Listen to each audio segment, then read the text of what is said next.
Usap-usapan kamakailan ang Instagram stories ng isang nagngangalang Alexis matapos niyang isiwalat ang umano'y ginawa sa kanya ng partner na si Diego Loizaga.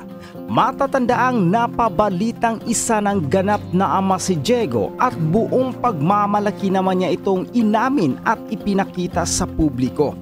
Hindi pinangalanan o tinukoy ni Diego ang pagkakailanlan ng kanyang partner, subalit malinaw na non-showbiz ito.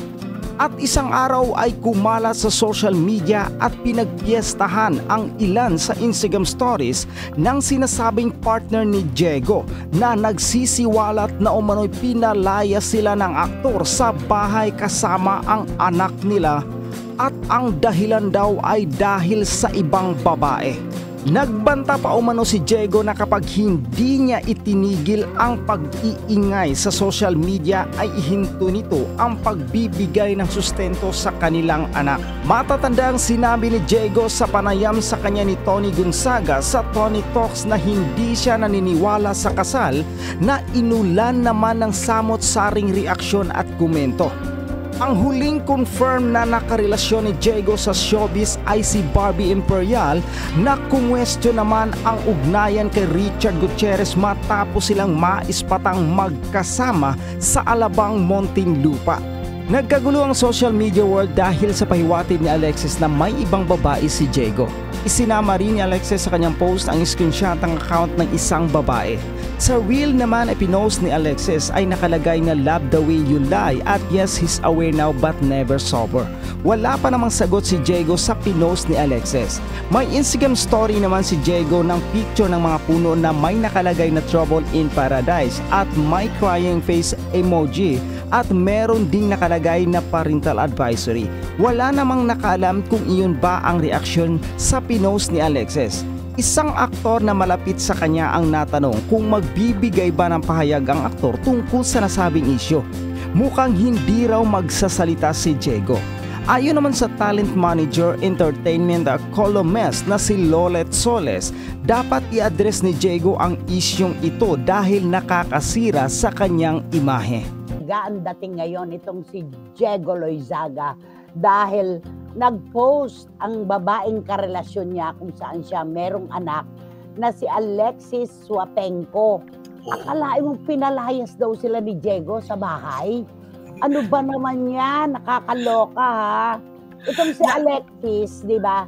Ito yung, sabihin na natin yung terminong naanakan. Totoo naman yan eh. Nung nasa Australia pa sila, tayo ang unang-unang nagbalita. Kaya nga nabuisit sa atin si Diego, di ba? Bakit daw inunahan pa siya na magbalita na meron na siyang anak? Eh, ano po magagawa natin? Meron po kami mga sources mula roon sa Australia na kinuha niya ng papeles talaga, dokumento, si Alexis Swapenko at ang kanilang anak na si Baby Hailey. Oh, nakarating po sa amin. Eh, ba't hindi ka na, sabi ko nga sa SNN, di ba? Eh, bakit hindi ka nagmaadali? Ba't nagpakamabagal ka? Oh, di ba? Yun yun. Siya yung BI, di ba? Ayan, lumabas na tuloy pero nakakalungkot lang. Bakit kinakailangan sa madaling panahon, ganun na kagad ang kasasapitan ng relasyon niya at paaalisin pa. At eto pa. Naku, para lang tayo nagkukwentuhan sa banyo na nakaganon ako sa may banggarahan. At eto pa, mga kapatid, nung mabasa ni Diego yung post nitong si Alexis, aba, sinabihan niya na, burahin mo yan. Kasi binanggit yung babaeng karelasyon daw niya ngayon, si Cecil Mendoza. Di ba? Sabi niya, burahin mo yan. Kapag hindi mo yan binura, hindi ako magsusustento sa anak natin. Ay, yun ang barometro. Kapag hindi binura ni Alexis, hindi siya magbibigay ng sustento sa kanilang anak. Anong klaseng ama na ito? Junior Paulo Contis? Ganon? Diba? Hindi magpapatinag si Alexis, di ba? Ayaw niyang burahin. Oo. Nakakaloka. Alam mo, hindi na maganda ang imahe nitong si Diego Loizaga. Magmula noong, alam mo yung ganitong mga senaryo, lalo pa yung hindi lang pagkakasundo mag-ama noon. Tapos yung pagsagot-sagot niya kay Teresa Loizaga dahil sa katigasan ng kanyang ulo. Maraming hindi kagandahan na nabubuong komento. At kung babasahin po natin ngayon, tutukan natin yung mga mga komento sa kanya, yung mga bashing. Grabe, no? Sayang Oo. tong batang ito, sayang na sayang. Makikita mo talaga na takot siya sa responsibilidad. Oo. Kaya alam mo kung minsan maiisip mo si Barbie Imperial nung magsalita si Barbie tungkol sa wala naman siyang tinutukoy. Pero sino pa ba yung nakarelasyon niya? Kundi si Diego, di ba? Hindi natin masisisi no? Yung pagsasalita ng hindi kagandahan tungkol sa kanyang nakaraan. At eto na nga yun. Palayasin mo ba yung mag-ina mo? Di ba? Ano ka? Nakakaloka ka. Papalayasin mo kasi may papasok na bago. Ano ba yun? Oo, totoo yan. Ay, sabi niya, ang ganda ni Romel, new look for New Year. Ang ganda ng painting sa likod, sabi ni Boyzy Caragay. At eto, sayang ang galing na sa acting ni Diego. Bumabagsak dahil sa masamang ugali niya, sabi ni Bridge Formación Espiritu. Totoo yan. At nako, ang rampadora at Reyna ng Sydney nag-post. Kawawa ang babae. Maniniwala dyan kay Diego para may something siya. Kakatakot. Oh, yan taga-Australia rin to Kaya lang hindi sila magkalugar. Oh. Nako Diego, sabi ni Boyzy Caragay, ano nang nangyayari sa'yo? Yung ganyang edad si Buboy, wala siyang iniintindi kundi makatulong sa parents niya. Kaya parati siyang tumutulong kay Chedi. At umi-extra sa mga movies noon hanggang naging bida na nga. At sumikat, di ba naman, Boyzy Caragay? Totoo yan. Totoo yan. Nako, napakasalbahing bata pala itong si Diego Loizaga. Sutil sa mga magulang at sa mag-ina niya. May parating na karma sa kanya, bad karma, sabi ni Tita Julie Paras. Ayan, tayo pa naman mga Pilipino, pag kinalaban mo ang magulang mo, tapos wala kang awa sa anak mo, ayan ang mangyayari sa'yo. Karma talaga is just around the corner. Okay, fresh na fresh daw ang hairstyle mo, Kuya Romel.